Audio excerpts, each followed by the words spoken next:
J'ai souvent du mal avec la motivation et la confiance en moi. J'ai tout essayé, la méthode Pomodoro, GTD, des sessions de 2 minutes de jeu. Rien n'a fonctionné. Il y a toujours quelque chose que je sais devoir faire, mais je ne le fais pas. J'attends que la motivation vienne, mais elle n'est jamais là quand j'en ai besoin. Puis, soudainement, vers 14 h, en pleine nuit, je me retrouve super excité à propos de quelque chose et je me promets que je vais changer cela. Mais, 3 jours après, je me retrouve dans la même situation. Ce qui est pire, c'est que plus je répète ce cycle, plus je doute de moi, et je me sens mal. On dit souvent que la motivation n'est pas nécessaire, que seule la discipline compte. Mais je ne suis plus d'accord avec ça. Compter entièrement sur la discipline n'est pas tenable à long terme et peut mener à l'épuisement professionnel. Alors, comment pouvons-nous avancer sans compter ni sur la motivation ni sur la discipline? Après avoir lu des dizaines de livres, regardé des centaines d'heures de contenu et tenté de multiples expériences, j'ai trouvé la solution. Aujourd'hui, je vais vous présenter le système que j'utilise pour avancer dans mon travail sans dépendre de la motivation. La grande erreur que nous faisons tous est de ne pas comprendre la raison sous-jacente pour laquelle nous luttons avec la motivation et la procrastination. Sans comprendre la cause, c'est presque comme aller chez le médecin, obtenir un médicament sans diagnostic. Imaginez que vous ayez une maladie d'Alzheimer, mais qu'on vous donne un médicament pour le diabète. Ça n'a pas de sens. Plutôt que d'essayer chaque conseil de productivité que vous voyez en ligne, il vaut mieux comprendre d'abord la raison et s'efforcer de résoudre ce problème. Vous passerez ainsi moins de temps à essayer de déterminer ce qui fonctionne pour vous. Il y a plusieurs raisons pour lesquelles vous pourriez avoir du mal avec la motivation, et la même personne peut rencontrer des difficultés pour différentes raisons selon les périodes de sa vie.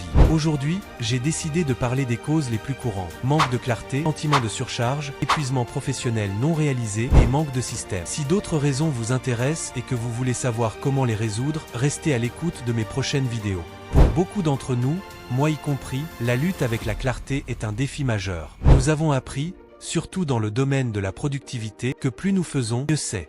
Mais ce que j'ai appris en parlant avec d'autres entrepreneurs à succès, c'est qu'ils se concentrent uniquement sur une poignée de choses et éliminent le reste. Pour y parvenir, nous devons d'abord être très clairs sur ce sur quoi nous concentrer et ce que nous devons éliminer. La première étape consiste à faire un vidage de cerveau, en mettant tout à plat. J'aime utiliser Notion ou mon iPad pour cela. En commençant la journée par un vidage de cerveau, on élimine le sentiment de surcharge. Les notifications qui s'accumulent et les distractions quotidiennes sont des entrées dans notre esprit, créant un sentiment de saturation. Mais une fois que vous aurez fait ce vidage, même une seule fois, vous verrez les résultats immédiats, une clarté d'esprit et un sentiment de paix. Définissez un temps limité pour cette tâche, par exemple 5, 10 ou 15 minutes. L'important, c'est de se fixer une échéance. Pourquoi?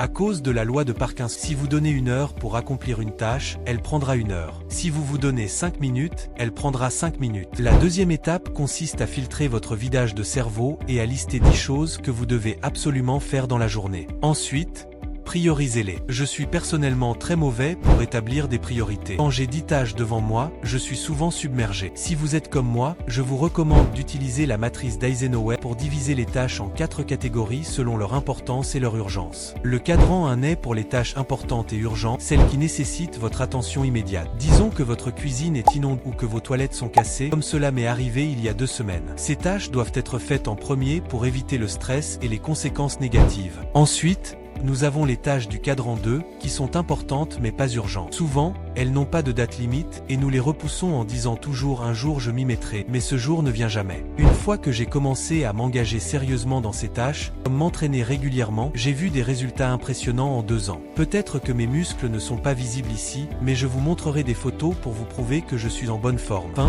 le cadran 3 est pour les tâches urgentes mais pas importantes, comme répondre à des emails sans intérêt. Priorisez le cadran 1, planifiez le cadran 2, et essayez d'éliminer le cadran 4. Une fois que vous avez votre liste de 10 tâches, éliminez en 5. Oui, vous avez bien entendu, éliminez en 5. Une chose que j'ai apprise, c'est que même si parfois je pense que je dois absolument faire quelque chose aujourd'hui, je peux le repousser à demain ou plus tard, et ce n'est pas la fin du monde. Si vous avez procrastiné pendant un certain temps, il se peut que certaines choses se soient accumulées, mais assurez-vous de ne garder que l'essentiel. Après avoir fait cela, choisissez un objectif pour la journée. Cela doit être quelque chose qui vous rapproche de vos objectifs à long terme, que ce soit pour votre travail, votre entreprise, suivre un cours en ligne, passer plus de temps avec votre famille, ou aller en thérapie. Cet objectif doit vous rendre plus plus épanoui et heureux à long terme. Si vous avez une attitude tout ou rien comme moi, 20 minutes par jour est un bon point de départ. Si vous consacrez 20 minutes chaque jour à une tâche, vous verrez des résultats significatifs. L'important est de choisir un objectif chaque jour et de faire quelque chose pour votre futur vous, en disant non aux distractions et obligations inutiles. Chaque fois que je ne consacre pas activement du temps aux choses qui m'intéressent et qui me donnent un sentiment d'accomplissement, je commence à me questionner sur le sens de la vie. Tout devient ennuyeux, ce qui me démotive et me pousse à procrastiner. Pour rester concentré, vous pouvez utiliser un modèle sur Notion comme le mien ou une application comme Widget pour afficher votre objectif sur l'écran de votre téléphone. Ainsi, à chaque fois que vous déverrouillez votre téléphone, vous voyez votre objectif. En parlant de Notion, ils ont récemment lancé une fonctionnalité incroyable appelée QR qui fournit des réponses instantanées à vos questions en utilisant les informations de votre espace de travail. C'est comme avoir votre propre assistant exécutif disponible 24h, 24 et 7h7. Si vous avez un doute sur une tâche ou une décision passée, QR vous fournit des réponses précises et pertinentes en se basant sur les informations internes de votre espace de travail. C'est un véritable gain de temps et cela réduit les questions répétitives. Si vous êtes intéressé, rejoignez la liste d'attente pour obtenir un accès anticipé. Le lien est dans la description ci-dessous. À ce stade, vous devriez avoir 10 tâches sur votre liste et un objectif pour la journée. Maintenant, éliminez 5 de ces tâches. Oui, encore une fois, vous avez bien entendu, éliminez 5 tâches. Même si vous pensez qu'elles sont cruciales, essayez de vous concentrer sur l'essentiel. Si vous ne pouvez pas éliminer certaines tâches, réalisez-les après avoir terminé votre top 5 et votre objectif quotidien. Mais ne sautez jamais votre objectif quotidien. Il est non négociable pour que cette méthode fonctionne. À la fin de chaque journée, prenez le temps de revoir ce que vous avez accompli. Si vous avez réalisé vos 3 tâches principales et votre objectif quotidien, félicitez-vous. Si ce n'est pas le cas, identifiez ce qui vous a empêché de réussir. Peut-être que vous avez été distrait par un appel ou une notification. Prenez note de ce qui aurait pu être mieux et planifiez en conséquence pour le lendemain. Cette méthode vous aidera à compter de moins en moins sur la motivation et la discipline. En gamifiant ce processus et en comprenant mieux vos émotions et comportements, vous développerez une conscience accrue de vos actions. Cela m'a aidé à réaliser que je suis humain, pas un robot.